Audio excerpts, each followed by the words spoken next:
Hello and welcome to the Highwire Improv community update for March 2022. If you're watching this on replay, as always, feel free to reach out with any questions to us at highwireimprov@gmail.com. Otherwise, sit back and enjoy a brief update on what's been going on. We'll go through our typical agenda, covering core values, committee updates, with a bit of an extra update on in-person activities and COVID, financial update, numbers, and leave time for any Q&A. As always, reviewing our core values of transparency, safety, community, and action. These guide all of our efforts across different community efforts and different committees, and serve as a reminder for the type of work that we're trying to do here with Highwire Improv. So let's dive in.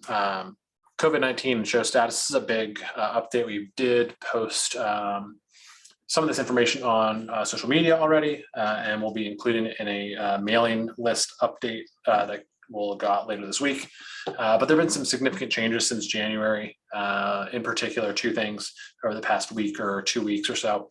The first is that CDC guidance has now shifted away from a solely case-based metric to one that accounts for hospitalization load. There's another slide that will go through some of the details on that. And that's adjusted kind of the different categories of risk profile and how that connects to the CDC guidance around everything from masks to vaccination to other kind of community interventions around things like ventilation and stuff like that, which hopefully people will adopt. And then as a result of that, or related to that, Baltimore City has removed their indoor mask mandate as of March 1st. That's in place. And basically what we're doing is we're monitoring how that goes for the next few weeks. Last time we saw the mask mandate removed over the summer, the Delta variant kind of arrived several weeks later and caused cases to go back up. So before we make any really concrete plans, we're just going to let things play out for a minute. While we're monitoring, those metrics, we are taking steps to actually do the planning for outdoor shows as early as April and indoor shows as part of season 7, which will run May to July. So reaching out to venues, doing some of the work to prepare equipment and processes for when that begins.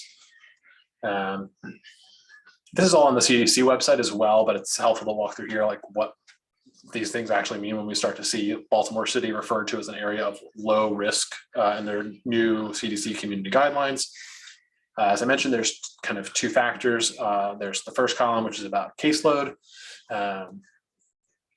There's a first condition of fewer than 200 cases per 100,000 people over the past 7 days, or 200 or more.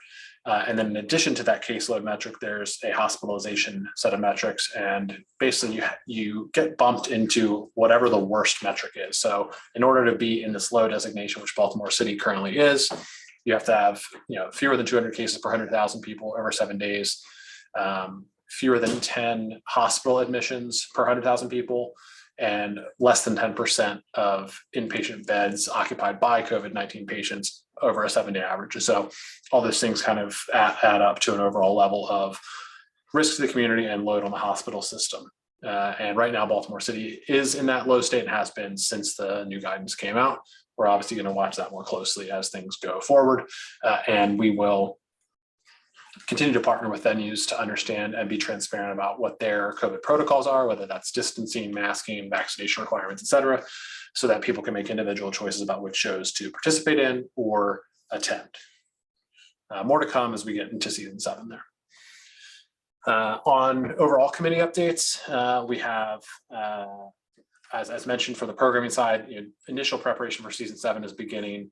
Planning for in-person shows. If you have any space options, we'd love to hear about that. We do have some of the contacts we had looking back at season 4 that we're going to re-engage with, but we'd of course love to look into other options and get as many different locations as possible. One of our strategic goals for 2022 is to do shows in at least 5 different locations across Baltimore. On the education side, we've kicked off theme jams every other Wednesday. The next one is a tag run jam that Jeff Taylor's running on the 16th.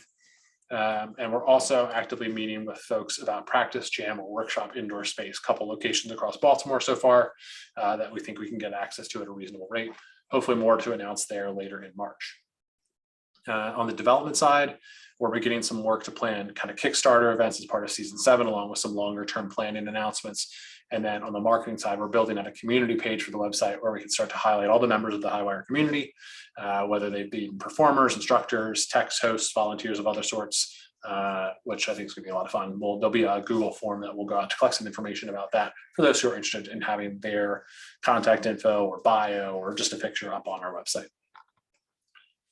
On financial details for February 2022, we had net income of about $67, kind of right around break even, donations and workshops, but also continuing to have the applied improv generate revenue for us, which is really exciting, balanced by a bunch of instructor payments to go along with that, which is exactly kind of what we want to see. We're building out this programming that is resulting in teaching artists being paid, which is really exciting.